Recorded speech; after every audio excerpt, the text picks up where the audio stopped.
வணக்கம். இது கல்லூரி வாசல். +2 முடித்த மாணவர்கள் அடுத்து என்ன துறையை தேர்ந்தெடுத்து படிக்கலாம், எந்த கல்லூரியில் சேரலாம், மேலும் அவர்களுடைய திறமையை வளர்த்துக் கொள்வதற்கான வழிமுறைகள் என்ன என்பதை கல்லூரி வாசல் நிகழ்ச்சியின் வாயிலாக தினந்தோறும் நாம் பார்த்து வருகிறோம். அந்த வகையில் இன்று பொறியியல் மற்றும் மருத்துவம் அல்லாத அதிக வேலை வாய்ப்புகள் உள்ள படிப்புகள் குறித்து தான் நாம் பார்க்கவிருக்கிறோம். நேயர்கள் உங்களுடைய சந்தேகங்களை கேட்கலாம். உங்களுடைய சந்தேகங்களுக்கு விளக்கங்களை தருவதற்காக நம்முடன் இணைகிறார் கல்வியாளர் ராஜராஜன். வணக்கம் சார்.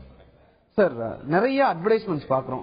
இந்த கோர்ஸ் படிங்க, இதுக்கு வேலை வாய்ப்பு உண்டு, அந்த கோர்ஸ் படிங்க, இதுக்கு வேலை வாய்ப்பு உண்டு அப்படின்னு இன்ஜினியரிங் அண்ட் மெடிக்கல் சம்பந்தம் இல்லாத நிறைய கோர்சஸ் அட்வர்டைஸ்மெண்ட்ஸ் நம்ம நிறைய பாக்குறோம். சோ இந்த மாதிரி அட்வர்டைஸ்மெண்ட்ஸ் கொடுக்குறாங்க அப்படிங்கிறதுக்காக நம்ம போய் அந்த கோர்ஸ் படிக்கணும். அவுட் ஆஃப் பேசிக் இன்ட்ரெஸ்ட்ல தான் நம்ம போய் சேருவோம். சோ வேலை வாய்ப்புகள் அதிகம் இருக்கக்கூடிய படிப்புகள் அப்படின்னா நம்ம பட்டியலிடக்கூடிய படிப்புகள் எதுதான் இருக்கும்? பொதுவா எந்த வேலை வாய்ப்புக்கு போனாலும் இப்போ கிராஜுவேஷன், அதாவது பட்டப்படிப்புகள் அடிப்படையாயிருச்சு. இப்ப நிறைய விளம்பரங்களை பாக்குறோம். அரசு நிறுவனங்கள், இப்ப டிஎன்பிஎஸ்சி, யூபிஎஸ்சி இது போன்ற நிறுவனங்கள், staff selection commission, railway service commission, இது இல்லாம பொதுத்துறை நிறுவனங்கள், எல்ஐசி, இந்த மாதிரி ஹார்பர்ல போர்ட்ரஸ், ஏர்போர்ட், இந்த மாதிரி எல்லா நிறுவனங்களும் இப்ப வேலை வாய்ப்புகளை தரத்துக்கான விளம்பரத்தை தரதை பார்க்கிறோம். எல்லாமே ஒரு விஷயம் கவனிக்கணும், போட்டித் தேர்வு வழியா தேர்ந்தெடுக்கிறாங்க. ஒரு காம்படிட்டிவ் எக்ஸாம் எழுத வேண்டிய நிலைமை வந்திருக்கு. சோ காம்படிட்டிவ் எக்ஸாம் என்ன தேவை? ஆப்டிடியூட் எது தரும்? கிராஜுவேஷன். ஏதோ ஒரு கிராஜுவேஷன் எடுக்கணும். அதுக்கு கூட அவங்க இன்ட்ரெஸ்ட். பொதுவா பாத்தீங்கன்னா சயின்ஸ் பேஸ்ட் எடுக்கும் போது ஆப்டிடியூட் வரும்னு சொல்லுவோம். குவான்டிடேட்டிவ் ஆப்டிடியூட், லாஜிக்கல் ரீசனிங் இதெல்லாம் படிக்கிறதுக்கு ஏதோ ஒரு கிராஜுவேஷன் அவங்களுடைய விருப்பத்திற்கு ஏற்ப எடுத்துக்க வேண்டிய அவசியம் இருக்கு. இப்போ டிஃபென்ஸ் சம்பந்தமா நேஷனல் டிஃபென்ஸ் அகாடமியில் இருக்கக்கூடிய கோர்சஸ் என்ன? டிஃபென்ஸ் சம்பந்தமா நான் சேரணும் அப்படின்னு ஆசைப்படக்கூடிய ஸ்டூடெண்ட்ஸ் இப்போ 12th முடிச்சிருக்காங்க, நான் டிஃபென்ஸ்ல ஜாயின் பண்ணணும் அப்படின்னு நினைக்கிறாங்க. அப்படிங்கிறப்போ அதுக்கு என்னென்ன மாதிரியான கோர்சஸ் எல்லாம்? ஃபர்ஸ்ட் கிளாஸ் கொஸ்டின் இது. நேஷனல் டிஃபென்ஸ் அகாடமி இப்ப ரெண்டா பிரிச்சுக்கலாம். 12th முடிச்சுட்டு ஆர்மிக்கு போகணும், நேவிக்கு போகணும், ஏர்போர்ஸ் போகணும் நிறைய பேர் விரும்புறாங்க. அட்வென்ச்சரஸ் கேரியரை நல்லா ஸ்டார்ட் பண்ணணும் விரும்பக்கூடியவங்க அதை விரும்புறாங்க. அப்படி பார்க்கும்போது 12th முடிச்சுட்டு நேஷனல் டிஃபென்ஸ் அகாடமின்னு சொல்லிட்டு ஒரு போட்டித் தேர்வு எழுத வேண்டியிருக்கு. இந்த போட்டித் தேர்வு ரிட்டன் எக்ஸாம். இந்த ரிட்டன் எக்ஸாம் எழுதினதுக்கு அப்புறம் செலக்ட் ஆனதுக்கு அப்புறம் எஸ்எஸ்பி. சார், இடையூறுக்கு மன்னிக்கணும், நம்ம இதை பத்தி தொடர்ந்து பேசுவோம். ஒரு காலர் வந்திருக்காங்க திண்டுக்கல்ல இருந்து மல்லிகா. வணக்கம் மல்லிகா, உங்களுடைய கேள்வி என்ன சொல்லுங்க. வணக்கம் சார், என் பொண்ணு 12th முடிச்சிருக்கா. வணக்கம், சொல்லுங்க. பிஎஸ்சி அக்ரி எடுக்கலான்னு இருக்கோம் சார். அவருக்கு அது கொஞ்சம் நல்ல ஃபியூச்சர் பத்தி சொல்லுங்க. அது அந்த இதை பத்தி சொன்னா நல்லா இருக்கும். அக்ரிகல்ச்சர் நம்ம ரெண்டு விதமா அணுகலாம் மேடம். அதாவது யூஜி, அதாவது கோயம்புத்தூர் விவசாய பல்கலைக்கழகத்தில் நீங்க நினைக்கிற மாதிரி பிஎஸ்சி அக்ரி எடுத்து அதுலயே ஒரு 7-8 கோர்சஸ் இருக்குங்க. Agriculture, bio informatics, agriculture engineering, இந்த மாதிரி அக்ரிகல்ச்சர் பேஸ்டு. அதே மாதிரி நீங்க சிங்கிள் விண்டோக்கு அப்ளை பண்ணிருந்தா பி அக்ரிகல்ச்சர் இன்ஜினியர் அது கூட ட்ரை பண்ணலாம் நீங்க. ஆக பிஎஸ்சி அக்ரிக்கு நல்ல ஸ்கோப் இருக்கு, வேலை வாய்ப்பு இருக்கு. அது மாதிரி நிறைய வாய்ப்புகள் இருக்கக்கூடிய கோர்ஸா இப்ப நம்ம தென்படுறோம். நிறைய கேள்விகள் இது விஷயமா கேட்கறாங்க, நாங்க பதில் சொல்லிட்டு இருக்கிறோம். நேஷனல் டிஃபென்ஸ் அகாடமியில் இருக்கக்கூடிய கோர்சஸ் ரிட்டன் எக்ஸாம், அதுக்கப்புறம் சர்வீஸ் செலக்ஷன் போர்டுன்னு சொல்லிட்டு ஒரு 5 days இன்டர்வியூ இருக்கு. இதை கிராஸ் பண்ணதுக்கு அப்புறம் கிட்டத்தட்ட பாத்தீங்கன்னா இவங்களுக்கு அதுக்கு மேல எந்த செலவும் இல்லை. கவர்மெண்ட் அந்த குழந்தைங்களை அடாப்ட் பண்ண மாதிரி ஸ்ட்ரெயிட்டாவே அவங்களை கிளாசிஃபை பண்ணிடுவாங்க. நீங்க டிஃபென்ஸ், அதாவது ஆர்மி போறீங்களா, நேவி போறீங்களா, அல்லது ஏர்போர்ஸ் போறீங்க, அதுக்கு தகுந்த மாதிரி. இப்ப ஆர்மின்னு சொன்னா டேராடன்ல காலேஜஸ் இருக்கு, நேவின்னு சொன்னா எழில்மலால இருக்கு, அதே மாதிரி ஹைதராபாத் பக்கத்துல ஒரு இடத்துல வடிகால் ஏர்போர்ஸ்க்கு இருக்கு. இங்க அவங்க ட்ரைனிங் அண்டர்கோ பண்ணதுக்கு அப்புறம் ஜவஹர்லால் நேரு யூனிவர்சிட்டியோட degree plus defence training plus இன்னும் நிறைய கேரியரோட திரும்ப வரும்போது அவங்க நாட் லெஸ் ஒரு செகண்ட் லெப்டினன்ட் போஸ்ட்ல இறங்குவாங்க. சோ வேலையும் படிப்பும் பட்டமும் சேர்ந்த ஒரு கோர்ஸ் தான் இருக்கு. ஆனா உழைச்சு படிக்கணும், அந்த தேர்வுக்கு தயார் பண்ணிக்கணும் அவங்க. அது ரொம்ப முக்கியமான ஒரு செய்தி. ஆர்மியில என்ன கோர்ஸ் சொல்லி கொடுப்பாங்க சார்? டிஃபென்ஸ்ல ரெகுலர் கிராஜுவேஷன், அதாவது உங்க செலக்ட் பண்ணணும். ஹியூமானிட்டிக்ஸ், சயின்ஸ் பேஸ் இருக்கு, ஆர்ட்ஸ் பேஸ் இருக்கு.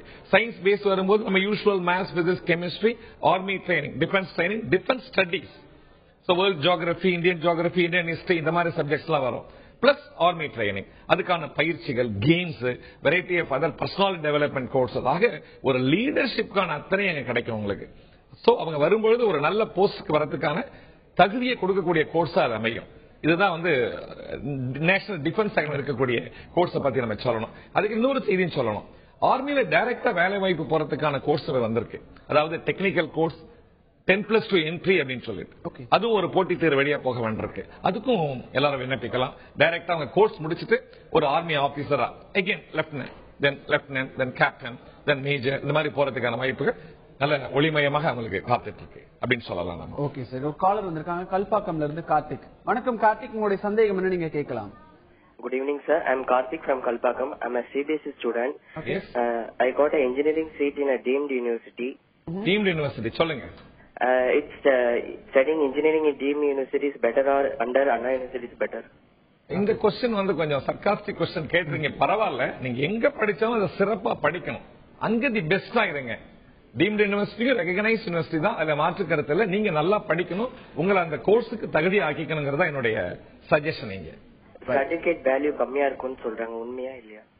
டீம்டு யூனிவர்சிட்டின்னு சொல்லிட்டு கவர்மெண்ட் கொடுத்ததுக்கு அப்புறம் அதை நீங்க சஸ்பெக்ட் பண்ணக்கூடாது. நல்லா படிக்கணும், அவ்வளவுதான். இல்ல, அவர் கேக்குறது வந்து சர்டிபிகேட்டுக்கான வேல்யூ. நான் இப்போ ஒரு டீம்டு யூனிவர்சிட்டியில படிக்கிறேன் அப்படிங்கிறப்போ அங்க படிச்சதுக்கும் இப்ப அண்ணா யூனிவர்சிட்டியில படிக்கிறதுக்கும் இருக்கக்கூடிய வித்தியாசங்கள் ஸ்ட்ரக்சர், அதாவது ஸ்டடி ஸ்ட்ரக்சர்ல இந்த அரசு பல்கலைக்கழகம், தனியார் பல்கலைக்கழகம். தனியார் பல்கலைக்கழகத்தையும் அரசு தான் அனுமதிச்சிருக்கு. அங்க இந்த சர்டிபிகேட் பத்தி சஸ்பெக்ட் பண்ணோம்னா என்டிட்டியே டயலமா ஆகுது. அது அவங்களுடைய விருப்பம். Okay okay sir. ஒரு காலர் வந்திருக்காங்க கத்தார்ல இருந்து முருகன். வணக்கம் முருகன், உங்களுடைய கேள்வி என்ன சொல்லுங்க. வணக்கம் சார். வணக்கம், சொல்லுங்க முருகன். வணக்கம். வணக்கம். என்னோட பொண்ணு பிளஸ் டூ முடிச்சுட்டாங்க. இப்போ என்னோட பிளஸ் டூ முடிச்சுட்டாங்க. 900 மார்க் எடுத்திருந்தாங்க. ஓகே.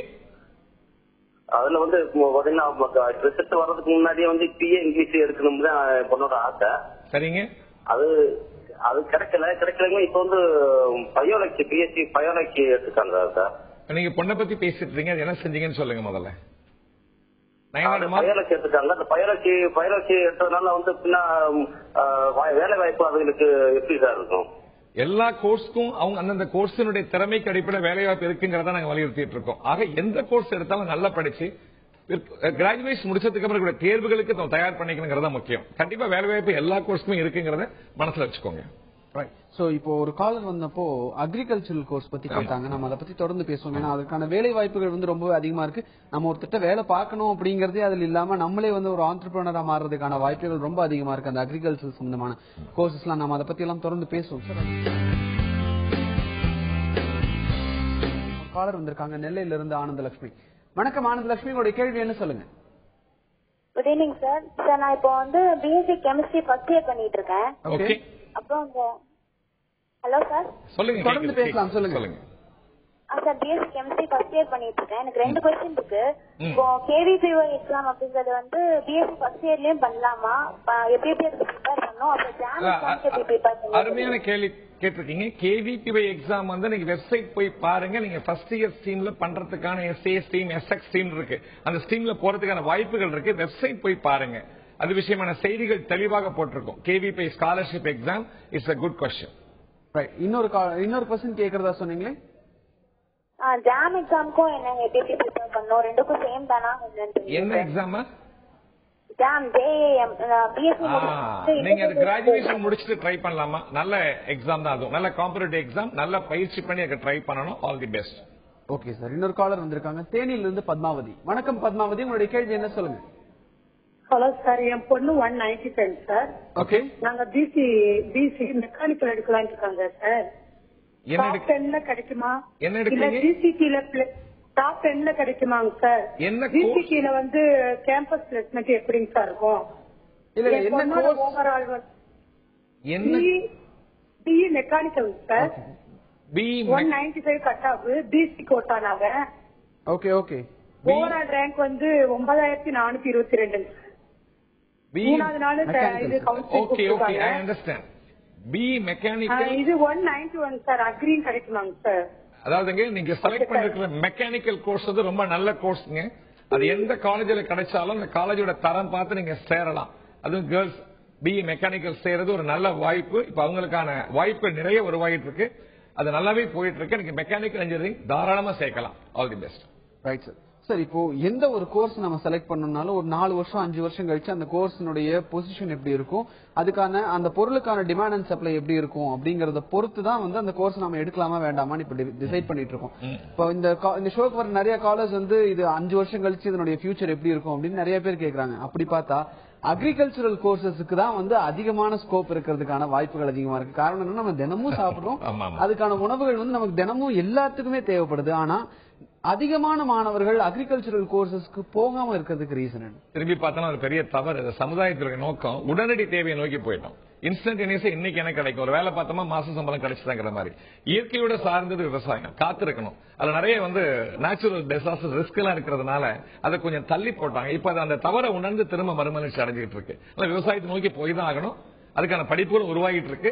இதுக்கு இந்த டிமாண்ட் சப்ளை ரேஷியோ ப்ராப்பரா இல்லாம போனதுக்கு காரணம் நாளைக்கு எனக்கு என்ன கிடைக்கும், இன்னைய பொழுது எப்படி போகிற நிலைமைக்கு நம்ம வந்ததுனாலதான்.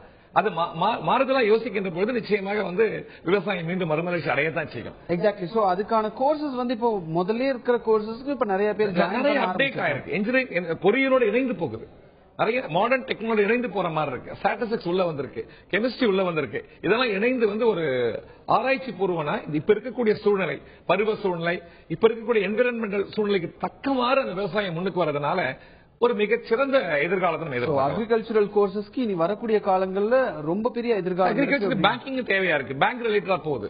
அதாவது என்னெல்லாம் லேண்ட், லேபர், கேபிட்டல் மூணும் சார்ந்த துறையா அக்ரிகல்ச்சர் மாறி வருது. அதனால நிச்சயமாக ஒரு எதிர்காலம் இருக்கு. ஓகே சார், ஒரு காலம் வந்திருக்காங்க மதுரையில இருந்து மணிகண்டன். வணக்கம் மணிகண்டன், உங்களுடைய சந்தேகம் என்ன கேட்கலாம் நீங்க? Hello sir, B chemistry scope எப்படி இருக்கு? பி கெமிஸ்ட்ரி முடிச்சதுக்கு அப்புறம் எனக்கு கவர்மெண்ட் செக்டர்ல எக்ஸாம் எழுத முடியுமா? கவர்மெண்ட் செக்டர் எக்ஸாம் உங்க கோர்ஸ் கொஞ்சம் தெளிவா சொல்லுங்க. Genetic engineering. ஜெனடிக் இன்ஜினியரிங் அதாவது R&D உள்ள கோர்ஸ், ரிசர்ச் அண்ட் டெவலப்மெண்ட் வாய்ப்புகள் நிறைய இருக்கு. ஆனா உழைச்சு படிக்கணும், கொஞ்சம் சப்ஜெக்ட் உள்ள போய் தெளிவா படிக்கணும். அப்பதான் நீங்க எதிர்காலத்தை நிர்ணயிச்சுக்க முடியும். இது முடிச்சிட்டு கவர்மெண்ட் ஜாப்ஸ் கிடைக்குமான்னு கேட்டாரு. கவர்மெண்ட் ஜாப் எல்லாத்துக்கும் அண்டர் கிராஜுவேஷன் போட்டி தேர்வுகள் இருக்கு. ஆக்சுவலா கவர்மெண்ட் ஜாப் ஒரு குறிப்பிட்டதை எதிர்பார்க்காம எல்லாத்துக்கும் நீங்க தயாரா இருந்தீங்கன்னாக்க ஒரு வேலையை பெறலாம். ஓகே சார், ஒரு காலர் வந்திருக்காங்க சென்னையில இருந்து சத்யன். வணக்கம் சத்யன், உங்களுடைய சந்தேகம்னா நீங்க கேட்கலாம். ஹலோ சார், நான் பிஎஸ்சி கம்ப்யூட்டர் சயின்ஸ் படிச்சுக்கிறேன். ஓகே, ஃபர்ஸ்ட் இயர் சேர்ந்துக்கிறேன். இப்ப எனக்கு அது ஃபியூச்சர்ல வேலை வாய்ப்பு இருக்குமா? BSc computer science. Computer science தெளிவா ஆழமா புரிஞ்சு பிராக்டிக்கலோட சேர்த்து படிச்சா கண்டிப்பா அதுக்கு எதிர்காலம் இருக்க செய்யும். கம்ப்யூட்டர் சயின்ஸ் ஒரு இன்னோவேட்டபிள் ஏரியா. நீங்க அதுக்கு தகுந்த மாதிரி உங்களை தயார் பண்ணிக்கணும். சார், ஃபைன் ஆர்ட்ஸ் கோர்ஸ் அப்படின்னு எடுத்துட்டாங்க. ஃபைன் ஆர்ட்ஸ் அப்படிங்கறது இப்ப ஸ்டூடெண்ட்ஸ் சேர்றது குறைஞ்சிருச்சு. ஆனா அந்த ஃபைன் ஆர்ட்ஸ் அப்படிங்கிற அந்த கலை அப்படின்ற ஒரு விஷயத்துக்குள்ள போறதுக்கே எல்லாரும் பயப்படுறாங்க. காரணம் அது கஷ்டமா இருக்கும் அப்படிங்கிற ஒரு தாட் எல்லாத்துக்கும் வந்துட்டே இருக்கு. பட் ஒரு போர்ட்ரேட்டோ இல்ல நார்மலா ஒரு போர்ட்ரேட் நம்ம வரைஞ்சு கொடுக்கறோம்னா பட் அதனுடைய வேல்யூ ரொம்ப அதிகமாவே தான் இருந்துட்டு இருக்கு இன்னைக்கு வரைக்கும். வாழ்க்கைக்கு மெருகூட்டுறது கவின் கலை. அதுல முக்கியமா பார்க்க வேண்டியது இன்ஸ்டிங்க்டா அவங்க டேலண்ட் இருக்காங்க, அவங்க அந்த கோர்ஸை சேருவாங்க. அதாவது அவங்க இயல்பாயும் அந்த டேலண்ட்ஸ் இருக்கும், அதை அந்த பயிற்சி எடுத்துட்டு இருப்பாங்க. அதனால கவின் கலை நோக்கி போகும்போது அதை மட்டும் வாய்ப்பா எடுத்துக்கிறவங்களுக்கு நல்ல எதிர்காலம் இருக்கு. மற்றவங்க அது ஒரு பேரலல் கோர்ஸா எடுத்து பார்க்கலாம். சம்டைம்ஸ் பாத்தீங்கன்னா நம்மளுடைய ஹாபி போல இருக்கக்கூடிய கேரியரே நமக்கு ரியல் கேரியரா மாறிடும். ஹாபியா வச்சிருப்போம். இடையூறுக்கு மன்னிக்கணும். ஃபைன் ஆர்ட்ஸ் பத்தி தொடர்ந்து பேசும். ஒரு காலர் வந்திருக்காங்க சென்னையில இருந்து தட்சிணாமூர்த்தி. வணக்கம் தட்சிணாமூர்த்தி, உங்களுடைய கேள்வி என்ன கேளுங்க. ஹலோ சார், நான் இப்ப 12th முடிச்சிருக்கேன். ஓகே, நான் IPS படிக்கணும்னு நான் நினைக்கிறேன். ரொம்ப நாளா IPS படிக்கணும் சார், அதுதான் நான் நிறைய முயற்சி எடுத்துருக்கேன். Good question. எப்படி அது என்ன ப்ரொசீஜர் சொல்ல முடியுமா? நான் சொல்றதை கேட்டுக்கோங்க. ஒரு நல்ல ஒரு கிராஜுவேஷன் மேல செலக்ட் பண்ணிக்கோங்க, உங்களுக்கு பிடிச்ச ஒரு கிராஜுவேஷன். நீங்க சிவில் சர்வீஸ் கீழ் IPS வருது, IAS IPS எல்லாம் இந்த 23 22 சிவில் சர்வீஸ் கேடரும் UPSC எக்ஸாம் UPSC நடத்துறாங்க. நீங்க செய்ய வேண்டியது ஒரு கிராஜுவேஷன். இப்போல இருந்தே உங்களோட ஜெனரல் அவேர்னஸ், இங்கிலீஷ், தமிழ் எல்லா நாலேஜும் வளர்த்துக்கணும். கிராஜுவேஷன் முடிச்சு நீங்க அப்ளை பண்ணணும். IPS எக்ஸாம்ல ஸ்டேஜ் முதல்ல பிரிலிமினரி எக்ஸாம் முதன்மை தேர்வு எழுதணும். அதுல 2 விதமான தேர்வு இருக்கு, ஒன்னு ஜெனரல் தேர்வு, இன்னொன்னு CSAT. அதுக்கப்புறம் மெயின் எக்ஸாம், அப்புறம் இன்டர்வியூ. ஆக அதுக்கான முயற்சியை மேற்கொள்ளுங்க. வாழ்த்துக்கள். ரைட். சோ இப்போ இவர் IPS தான் நான் போகணும் அப்படின்னு ஆசைப்படுறாரு. And I think he is very clear on it. என்ன மாதிரியான கிராஜுவேஷன் கோர்ஸ் எடுத்து படிக்கணும்? எனி கிராஜுவேஷன் அவருடைய டேஸ்ட். நான் கேக்குறது எல்லா கிராஜுவேஷன் கோர்ஸுமே நம்ம எடுத்து படிக்கலாம். பட் நான் IPS அப்படிங்கிற ஒரு விஷயத்தை நோக்கி போறேன் அப்படின்றப்போ அந்த எக்ஸாம் எழுதுறதுக்கு எனக்கு எந்த கிராஜுவேஷன் கோர்ஸ் ஹெல்ப்ஃபுல்லா இருக்கும்? எந்த கிராஜுவேஷன் வந்து அந்த கிராஜுவேட் ரிலேட்டட் சப்ஜெக்ட் மெயின் எக்ஸாம்ல எக்ஸாமின் பண்ணுவாங்க. இந்த கிராஜுவேஷன் IPS நிர்ணயிக்க முடியாது. பப்ளிக் அட்மினிஸ்ட்ரேஷன் செட் ஆகலாம், டிஃபென்ஸ் ஸ்டடிஸ் செட் ஆகலாம், அல்ல எக்கனாமிக்ஸ் எடுத்து படிக்கலாம், பொலிட்டிக்கல் சயின்ஸ் போகலாம், சம்டைம்ஸ் சயின்ஸ் பேஸ்டா வருவாங்க. எத்தனையோ டாக்டர்ஸ் IPS மாறி இருக்காங்க, இன்ஜினியர்ஸ் IPS போயிருக்காங்க. ஆக கிராஜுவேஷன் உங்களுக்கு பிடிச்ச சப்ஜெக்ட் இருக்கணுங்கிறதா முக்கியம். நம்ம தொடர்ந்து பேசுவோம். ஒரு காலர் வந்திருக்காங்க பொள்ளாச்சியில இருந்து அகிலா. வணக்கம் அகிலா, உங்களுடைய கேள்வி என்ன சொல்லுங்க. சார், எங்க பையன் +2ல 1155 மார்க் எடுத்திருக்காரு. ஓகே. இப்ப ஒரு டீம்டு யூனிவர்சிட்டியில EEE கோர்ஸுக்கு சீட் கிடைச்சிருக்குது. அவர் ரொம்ப இஷ்டப்பட்டு EEE எடுத்திருக்காருங்க சார். இந்த 4 ஆண்டுகளுக்கு அப்புறம் இதனுடைய ஃபியூச்சர் எப்படி இருக்கும்? IT செக்டர்ல வேலை கிடைக்குமா, இல்ல 4 கம்பெனிஸ்ல வேலை கிடைக்குமா, என்னோட வேலை வாய்ப்பு பத்தி கொஞ்சம் தெரிஞ்சுக்கணும் சார். அப்புறம் இந்த இன்டர்ன்ஷிப்ங்கறாங்கல்ல அத பத்தி எனக்கு கொஞ்சம் எக்ஸ்பிளைன் பண்ணனும் சார். ஓகே. ட்ரிபிள் எடுத்துக்கிறது ரொம்ப நல்ல ஒரு சாய்ஸ்ங்க. நிறைய படிக்கணும், நல்லா படிக்கணும் தோன்றவங்க தான் ட்ரிபிள் எடுப்பாங்க. ஏன்னா கோர் இன்ஜினியரிங் ஒரு அருமையான கோர்ஸ் அது. அதனால கொஞ்சம் ஆழமா படிக்கணும். ஸ்டார்டிங் வேலைக்கு போகுது, கேம்பஸ் இன்டர்வியூ எப்படி வேலைக்கு போகும்போது ஸ்டார்டிங் சேலரி கொஞ்சம் ஆப்டிமமா இருந்தாலும் போக போக அது ஒரு ஸ்ட்ராங்கா நல்ல ஸ்திரமா வாய்ப்புகள் உருவாக்கக்கூடிய கோர்ஸ். அவர் ஐஏஎஸ் ட்ரை பண்ணலாம், இந்தியன் இன்ஜினியரிங் சர்வீஸ் எழுதி ஐபிஎஸ் ஈக்குவலான கேடருக்கு போகலாம். அந்த இன்டர்ன்ஷிப் பத்தி கேட்டீங்க, அது நிறைய கம்பெனிஸ் ஆஃபர் பண்றாங்க. அது ஆட்டோமேட்டிக்கா வாய்ப்புகள் உருவாகும். அது ஒரு பெரிய விஷயம் இல்ல, வேலை வாய்ப்பை நோக்கிய கோர்ஸ் தான். பட் நல்லா படிக்க வேண்டிய ஒரு கோர்ஸ் மட்டும் நான் சொல்லி வைக்கிறேன். Right sir. ஒரு காலர் வந்திருக்காங்க சென்னையில இருந்து ஜமுனா. வணக்கம் ஜமுனா, உங்களுடைய சந்தேகம் என்ன சொல்லுங்க. ஹலோ சார், நான் எங்க பொண்ணு பிஎஸ்சி மேக்ஸ் எடுத்திருக்காங்க. அந்த படிப்பு வேல்யூவானதான்றத தெரிஞ்சுக்கிறதுக்காக தான். பிஎஸ்சி ஸ்டாட்டிஸ்டிக்ஸ்ங்களா? BSc maths good. மேத்ஸ் நல்ல கோர்ஸ் இல்லன்னு யாரு சொன்னது? மேத்ஸ் மிக அருமையான கோர்ஸ், நல்ல ஆப்டிடியூட் கிடைக்கும். சயின்ஸோட பேஸ் அது. கண்டிப்பா நல்லா படிக்கலாம், பிஜி பண்ணலாம். தொடர்ந்து எல்லா காம்படிட்டிவ் எக்ஸாமும் எளிதா எழுதுறதுக்கு வாய்ப்புகள் உருவாக்கக்கூடிய கோர்ஸ் தான் மேத்ஸ் தான் இருக்கு. காம்படிட்டிவ் எக்ஸாமுக்கு பயிற்சிக்கு வரவங்க எதுக்கு வராங்க நினைக்கிறேன்? மேத்ஸ் தானே வராங்க. அதுவே உங்க கையில இருக்கு. வாழ்த்துக்கள். Right sir. சார், இன்னைக்கு உலகம் முழுவதும் கிராபிக்ஸ் அப்படின்ற ஒரு விஷயம் எல்லாத்துக்கும் ஒரு கிரேஸா மாறிடுச்சு. அதுக்கு பேஸ் ஃபைன் ஆர்ட்ஸ். கரெக்ட். வரையறது அந்த மாதிரியான விஷயங்கள் ஃபைன் ஆர்ட்ஸ்ல இருக்கக்கூடிய அந்த விஷயங்கள் தான். சோ ஃபைன் ஆர்ட்ஸ்ல பேசிக்கான கோர்சஸ் என்னென்ன இருக்கு, அதை முடிச்சதுக்கு அப்புறம் அவங்களுடைய ஃபியூச்சரை கிராபிக்ஸ் அப்படின்ற ஒரு விஷயத்துல எப்படி நுழைத்து அதுல பெரிய லெவல்ல வருது. ஃபைன் ஆர்ட்ஸ் சொல்லும் போதே கிரியேட்டிவிட்டி கூட வந்துருது. So drawing, modelling, Thanjavur painting மாதிரி விஷயம். அந்த ஃபைன் ஆர்ட்ஸ் கூட இதெல்லாம் காம்ப்ரிஹென்சிவா வந்தாலும் அவங்க ஸ்பெஷலைஸ் பண்ணிப்பாங்க. சிற்பக்கலை இருக்கு. இதுல என்ன ஒரு மேனுவலாங்கிறது போக கூட நீங்க சொன்ன மாதிரி அந்த அனிமேஷன் இந்த மாதிரி உயிரூட்டல் கூடவே வந்துருது. ஆக உங்க கம்ப்யூட்டர் பேஸ்டு இந்த ஐடியாஸையும் வளர்த்துக்கிட்டாங்கன்னா டெஃபினட்டா ஒரு நல்ல எதிர்காலத்தை நோக்கி இங்க போகலாம். ரைட். Okay sir. ஒரு காலம் வந்திருக்காங்க விருதுநகர்ல இருந்து செல்வம். வணக்கம் செல்வம், உங்களுடைய சந்தேகம் என்ன கேளுங்க. Hello sir. வணக்கம், சொல்லுங்க செல்வம். சார், இப்போ என்னோட சிஸ்டர் ஹலோ செல்வம், நீங்க தொடர்ந்து பேசலாம், சொல்லுங்க. சார், என்னோட சிஸ்டர் எம்எஸ்சி பயோடெக்னாலஜி ஜாயின் பண்ணிருக்காங்க. ஓகே. அதுக்கு வேல்யூ இருக்கா, ஜாப் இருக்கா, அதான் தெரிஞ்சுக்கணும். உயிர் தொழில்நுட்பம் பயோடெக்னாலஜி நல்ல கோர்ஸ்ங்க. கொஞ்சம் ஆப்பர்ச்சுனிட்டிஸ் தமிழ்நாடு இந்தியாவில குறைவா இருக்கிறது போல தோணினாலும் தேடணும். நிறைய வாய்ப்புகள் உருவாகிட்டு இருக்கு. இப்ப அது திரும்ப ஒரு மாற்றத்தை ஏற்படுத்திக்கிட்டு இருக்கு. கொஞ்ச நாள் இப்படி மந்தமா இருந்தது மாதிரி இருந்தது. இப்ப நல்ல வாய்ப்புகள் உருவாகுது. அயல் நாட்டிலும் சரி, இந்தியாவிலும் சரி, நிறைய வாய்ப்புகள் இருக்கு. நல்லா படிக்கலாமே. Right sir. சார், இப்போ ஃபைன் ஆர்ட்ஸ்ல போய் நான் ஒரு கோர்ஸ் எடுத்து படிக்காம டைரக்டா கிராபிக்ஸ் அப்படிங்கிற ஒரு விஷயம், எனக்கு கிராபிக்ஸ்ல தான் இன்ட்ரெஸ்ட் இருக்கு, எனக்கு வரைய தெரியும். சோ அந்த கிராபிக்ஸ் அப்படின்ற ஒரு விஷயத்துல எனக்கு இன்ட்ரெஸ்ட் அதிகமா இருக்கு அப்படின்னா என்னென்ன மாதிரியான கோர்சஸ் இருக்கு? அனிமேஷன், வெப் டிசைனிங் மாதிரி கோர்சஸ், அனிமேஷன் உள்ள போய் ஸ்பெஷலைஸ் பண்றது, இந்த மாதிரி கோர்ஸ் என்ன இருந்தாலும் பேசிக்கா அந்த கிரியேட்டிவிட்டி கையில இருந்தா தான் அது கூட சேர்ந்து வரும். நீங்க டூலை யூஸ் பண்ணி வரைஞ்சா கூட உங்க மைண்ட்ல இருக்கிறதா உள்ள வரும். அதுக்கு தகுந்த கோர்ஸ் அவங்க எடுத்துக்கணும். அதுக்கான வேலை வாய்ப்புகள் அதிகமாகவே இருக்கு. Okay okay sir. இவ்வளவு நேரம் வேலை வாய்ப்புகள் அதிகமா இருக்கக்கூடிய படிப்புகள், பொறியியல் மட்டும் இல்லாம மருத்துவம் அல்லாத படிப்புகள் என்னென்ன இருக்கு அப்படின்றத பத்தி எல்லாம் சொன்னீங்க. உங்க தகவல்களுக்கு நன்றி. வணக்கம். கல்லூரி வாசல் நிகழ்ச்சியுடன் நிறைவு பெறுகிறது. தொடர்ந்து இணைந்திருங்கள் தந்தி தொலைக்காட்சியுடன்.